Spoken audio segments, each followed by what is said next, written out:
दिल्ली में जो car bomb blast हुआ है उसको 48 घंटे होने को आए हैं, मगर आपने गौर किया होगा अब तक भारतीय जनता पार्टी सरकार ने पाकिस्तान शब्द का जिक्र नहीं किया।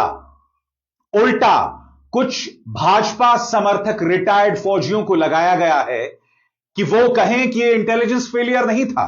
वो ये भी कह रहे हैं कि देखिए हमारे सरकार की कितनी परिपक्वता है, कितनी मैच्योरिटी है कि अब तक हमने किसी पर उंगली नहीं उठाई, किसी पर इसका दोष नहीं बढ़ा। इस वक्त कोई मीडिया का न्यूज चैनल इसे इंटेलिजेंस फेलियर बताने को तैयार नहीं। सबसे बड़ी बात, और गौर कीजिएगा मैं क्या कहने जा रहा हूं, अब तक गृह मंत्रालय ने किसी प्रेस कॉन्फ्रेंस को संबोधित नहीं किया। देश के गृह मंत्री अमित शाह सामने नहीं आए यह कहने के लिए कि यह एक आतंकवादी हमला था। आज मैं बीजेपी सरकार से एक सवाल पूछना चाहता हूं, क्या आप इसलिए इसे आतंकवादी हमला नहीं बता रहे ताकि जब इतिहास में इस घटना को लिखा जाएगा तो आप यह कह सकेंगे कि दिल्ली में कोई आतंकवादी हमला नहीं हुआ? और आपका रिकॉर्ड जो आप दावा करते हैं कि किसी भी शहर में हमारे सत्ता में आने के बाद कोई बड़ा आतंकवादी हमला नहीं हुआ, वो बेदाग बना रहे। हालांकि इसमें भी आंशिक सत्य है और आगे जाके मैं बतलाऊंगा। मगर इस मंच पर आपके सामने मैं 10 सवाल रख रहा हूं। यह सवाल ना सिर्फ सरकार से है बल्कि यहां के पालतू मीडिया से। जी हां, वो मीडिया जो प्रधानमंत्री नरेंद्र मोदी से सवाल पूछने की बजाय कि आप दिल्ली में हुए धमाके के बावजूद भूटान क्यों जाते हैं, सवाल पूछ रहा है प्रियंका गांधी वाड्रा से कि आप अमेरिका क्यों चली गई। राहुल गांधी से सवाल पूछ रहा है कि आप मस्कट क्यों चले गए। मजाक नहीं कर रहा हूं मैं, यही हो रहा है। आप कहीं पर भी इंटेलिजेंस फेलियर शब्द नहीं सुनते हैं।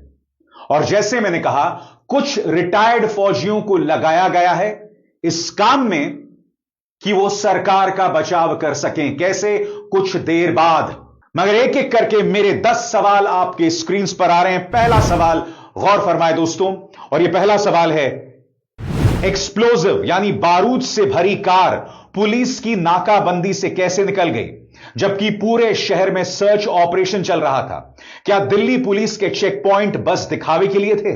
किसने जाने दिया बगैर पड़ताल के?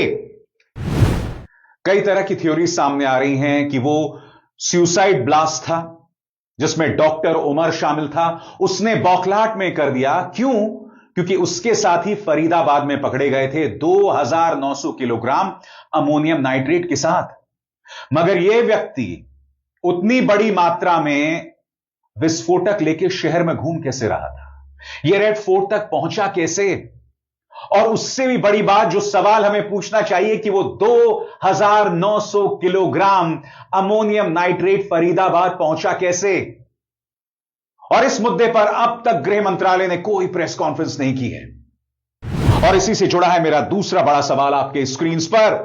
यह हमला पहले से प्लान किया गया था या फिर घबराहट में किया गया पैनिक अटैक? क्या यह वही गिरोह था जिसे फरीदाबाद में पकड़ा गया था या गिरफ्तारी के डर से इसने जल्दबाजी में ब्लास्ट किया? ये तमाम खबरें सूत्रों के हवाले से आ रही हैं या फिर इक्का दुक्का पुलिसकर्मी इस तरह के बयानात दे रहे हैं। मैं फिर आपसे पूछ रहा हूं, कहां है गृह मंत्रालय का प्रेस कॉन्फ्रेंस? 48 घंटे होने को आए हैं और मैं उम्मीद कर रहा हूं कि जब तक यह कार्यक्रम सामने आएगा गृह मंत्रालय प्रेस कॉन्फ्रेंस को संबोधित करेगा। सवाल नंबर 3 आपके स्क्रीन पर, जब जम्मू कश्मीर पुलिस ने फरीदाबाद में एक आतंकी मॉड्यूल पकड़ा था तो क्या दिल्ली पुलिस को हाई अलर्ट पर नहीं रहना चाहिए था? क्या कर रही थी दिल्ली पुलिस? या जोर सिर्फ बच्चों को क्लाइमेट या पॉल्यूशन प्रोटेस्ट के लिए गिरफ्तार करने में था?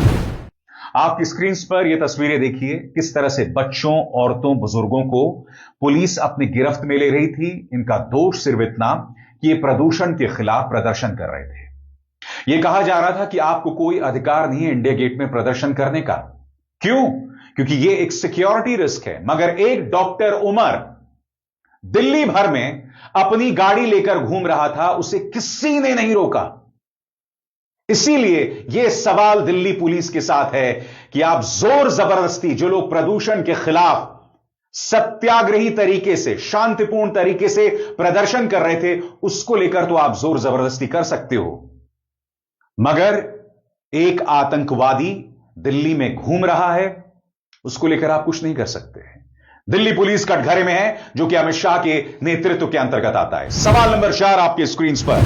अब तक दिल्ली पुलिस या गृह मंत्रालय ने कोई विस्तृत प्रेस कॉन्फ्रेंस क्यों नहीं की? आम जनता को अब तक यह नहीं बताया गया कि घटनाओं का क्रम क्या था, गाड़ी कैसे आई, ब्लास्ट कैसे हुआ और कौन कौन शामिल था। सबसे बड़ी बात यह नहीं बताया गया कि एक आतंकवादी हमला था। जैसे मैंने कहा ना दोस्तों, 48 घंटे हो रहे हैं और अब तक नहीं बताया गया कि एक आतंकवादी हमला था। यह कितना कन्वीनियंट है, कितना सुविधाजनक है। क्यों नहीं बतलाया जा रहा आतंकवादी हमला? क्योंकि भाजपा अब तक क्या कह रही थी, हमारे सत्ता में आने के बाद अब तक एक भी आतंकवादी हमला शहर में नहीं हुआ। तो प्रश्न यह कि क्या भाजपा यह चाहती है कि इतिहास के पन्नों में उसका रिकॉर्ड खराब ना हो जाए, इसलिए इसे आतंकवादी हमला नहीं बताया जा रहा?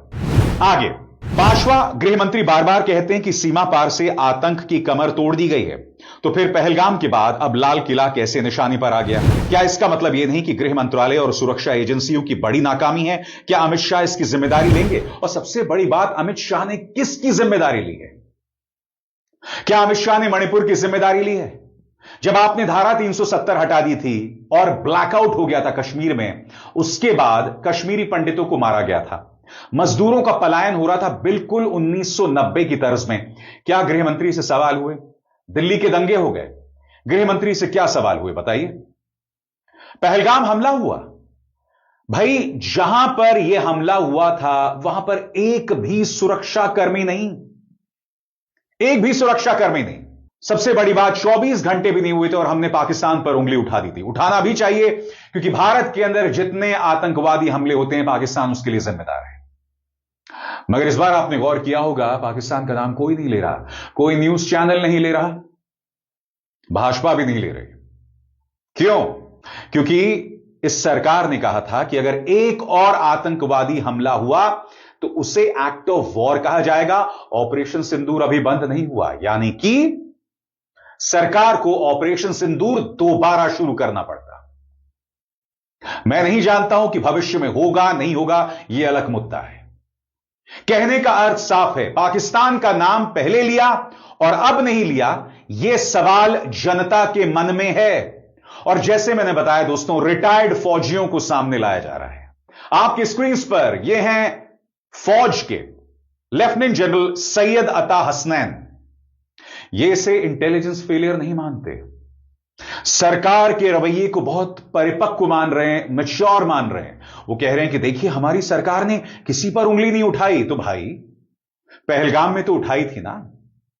और अब अगर हम पाकिस्तान को कटघरे में नहीं रख रहे हैं तो वो मैच्योरिटी कैसे हो गई? और पहले कटघरे में रखा था तो वो मैच्योरिटी कैसे हो गई, या वो इमेच्योर क्यों नहीं थी? प्रॉब्लम क्या है दोस्तों, जब आप तर्कों पर बात ना करें, जब आपका काम सिर्फ सरकार को बचने का रास्ता देने को लेकर हो, तब आप इस तरह के तर्क देते हैं। सुनिए, एक रिटायर्ड फौजी सैयद अता हसनैन क्या कह रहे हैं। अभी तो एक इस तरह का इंसिडेंट है और वो भी कंफर्म नहीं हुआ है कि क्या एग्जैक्टली है ये। हालांकि प्रधानमंत्री जी ने कहा भी है कि नो, द कॉन्स्पिरेसी और conspirators will not be spared, but ultimately we are waiting for evidence to see what has happened, and I think as a mature nation, which is what we are, हमारी leadership देखिए, आप leadership ने display किया है, अपनी maturity display की है by not pointing any fingers anywhere until the evidence is absolutely in front of us. तो मैं समझता हूं कि I don't think it should dent our confidence. The manner in which an incident of this kind has been handled by the government of India should actually inspire more confidence in people. क्या इन्होंने सवाल पूछा कि प्रधानमंत्री नरेंद्र मोदी भूटान क्यों गए, वहां से उन्होंने बयान क्यों जारी किया? क्योंकि एक सवाल इस पर भी होने वाला है आगे जाकर। अब आपके स्क्रीन पर सवाल नंबर 6। पहलगाम के दौरान हुई भारी सुरक्षा चूक पर किसी को जवाबदेह नहीं ठहराया गया। क्या इस बार कोई जवाबदेही तय होगी, या फिर यह मामला हमेशा की तरह चलता है कि अंदाज में बुला दिया जाएगा? भाई अहम सवाल है यह दोस्तों, जवाबदेही तय करनी पड़ेगी और यही सवाल कांग्रेस भी कर रही है। सुनिए सुप्रिया श्रीनेत क्या कह रही हैं। राष्ट्र की राजधानी दिल्ली में कल बड़े बम विस्फोट में 13 भारतीयों की हत्या हो गई। कल ही शाम को फरीदाबाद में 360 किलो से ज्यादा विस्फोटक बरामद हुआ था। वो कैसे वहां पहुंचा, अभी तक पता नहीं चल पाया है।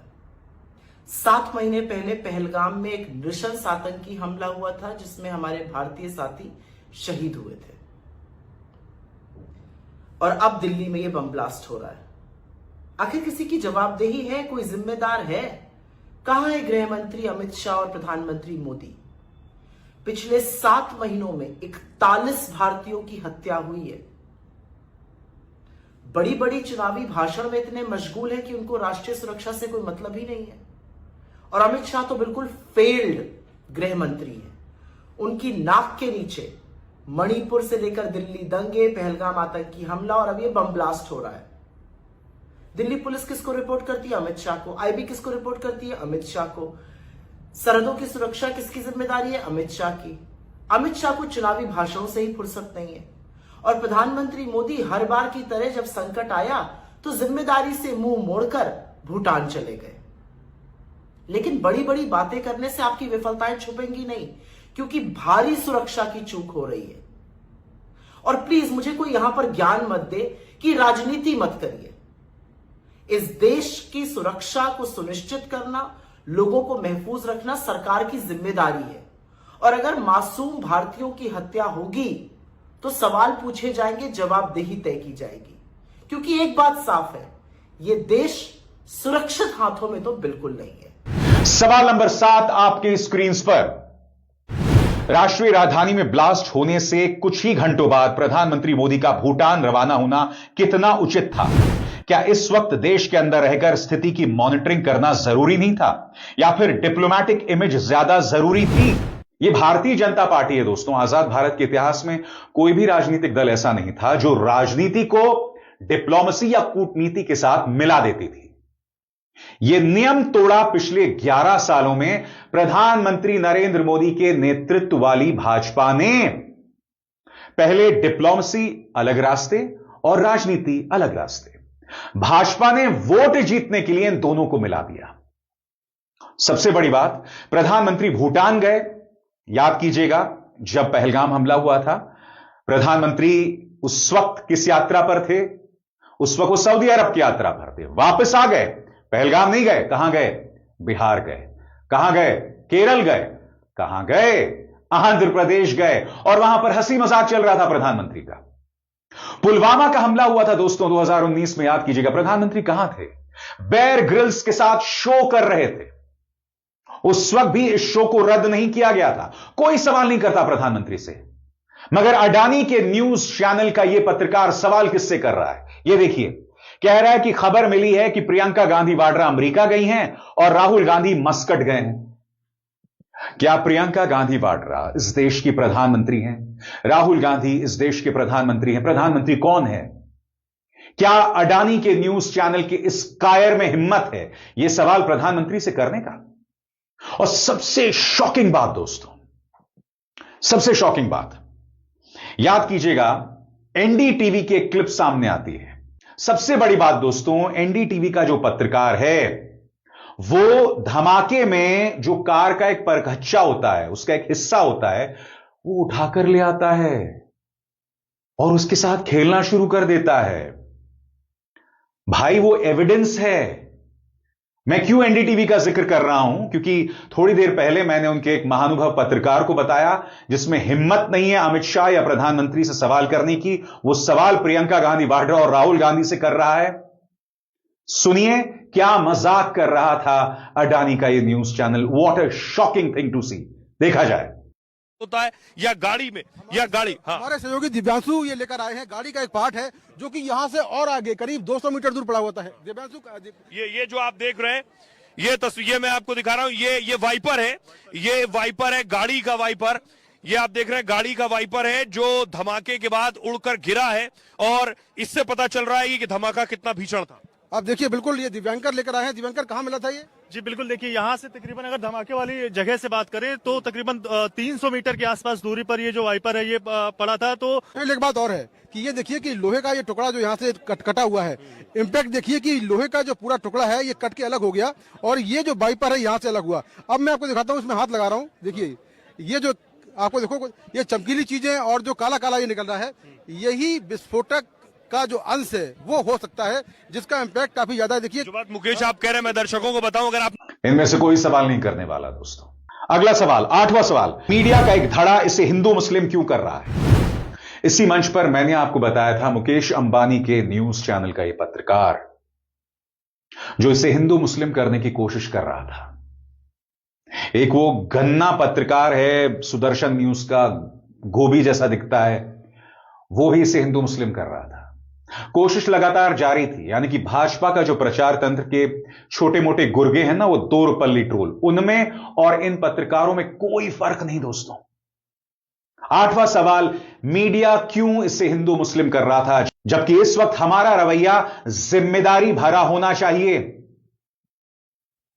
क्यों कर रहा था मीडिया? 9वां सवाल, इसे अब तक मीडिया ने इंटेलिजेंस फेलियर क्यों नहीं बताया? यह अहम सवाल है भाई। जब 2900 किलोग्राम अमोनियम नाइट्रेट फरीदाबाद पहुंच जाता है तो यह ऊपर से नहीं आएगा, यह जमीन के रास्ते ही आया होगा। कैसे आया, कहां बना, कौन प्लानिंग कर रहा था, कहां पर यह कंपाइल किया जा रहा था? यह अहम सवाल हैं, यह इंटेलिजेंस फेलियर के सवाल हैं और इन सवालों के जवाब नहीं दिए जा रहे हैं। सबसे बड़ी बात याद कीजिएगा, कुछ ही दिनों पहले इंदिरा गांधी हवाई अड्डे में विमानों के जीपीएस में छेड़खानी की गई थी। दैनिक भास्कर के पत्रकार राजेश साहू ने यह रिपोर्ट पेश की है जो मैं आपको पढ़ के सुनाना चाहता हूं। यानी कि आतंकवादी ये लगातार कोशिश कर रहे थे कि किसी तरह से एक बड़ा हादसा या उससे अंजाम दिया जाए। कोई बात नहीं कर रहा इंदिरा गांधी इंटरनेशनल एयरपोर्ट में एक बड़े वारदात को जो अंजाम देने की कोशिश की गई। खबर क्या है, गौर फरमाएं। दिल्ली के इंदिरा गांधी इंटरनेशनल एयरपोर्ट पर 2 दिन पहले 800 से ज्यादा उड़ानें बाधित होने के मामले में बड़ा खुलासा हुआ है। अब तक की जांच और एक्सपर्ट्स से मिली जानकारी से सामने आया है कि जीपीएस यानी ग्लोबल पोजिशनिंग सिस्टम के सिग्नल से छेड़छाड़ की साजिश की गई।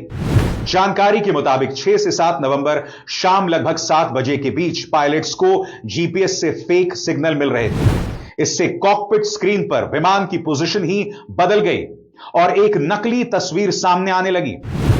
इसकी वजह से रनवे के बजाय खेत दिखने लगे और विमान की ऊंचाई को लेकर भी भ्रम की स्थिति पैदा हो गई। ये सवालात हैं जो मीडिया को करना चाहिए, मगर मीडिया क्या कर रहा था घटनास्थल में, मैं आपको बताता हूं दोस्तों। एक क्लिप सामने आया है दूरदर्शन का यह पत्रकार जहां पर धमाका हुआ। सोशल मीडिया एक्स के एक यूजर है कैप्सोलॉजी जो यह दावा कर रहे हैं कि दूरदर्शन का यह पत्रकार जो तिहाड़ जेल जा चुका है पत्रकारिता का नाम रोशन करने, वो सेल्फी खिंचवा रहा था वहां। सेल्फी खिंचवा रहा है एक ऐसी जगह जहां बड़ी दुर्घटना हुई है। देखिए मीडिया का किरदार, ये कहां सवाल पूछेंगे इंटेलिजेंस फेलियर को लेकर, देखा जाए। ये देखो बॉम्ब ब्लास्ट हो रहा है और सुधीर साहब फोटो खिंचवा रहे हैं फैंस के साथ। ये है इनका दर्द, संवेदनशीलता। देखिए देखिए देखिए, दिल्ली में बॉम्ब ब्लास्ट हुआ है और सुधीर साहब मजे ले रहे हैं, अभी फोटो खिंचवाने में लगे हुए हैं वो बस फैंस के साथ। और अब टीवी में जाके कहेंगे कि कितना दर्द हुआ, खतरनाक सीन हुआ, यहाँ पे रोएंगे अब ये। देखिए 10वां और आखिरी सवाल आपके स्क्रीन पर, क्या इसे औपचारिक तौर पर आतंकी हमला इसलिए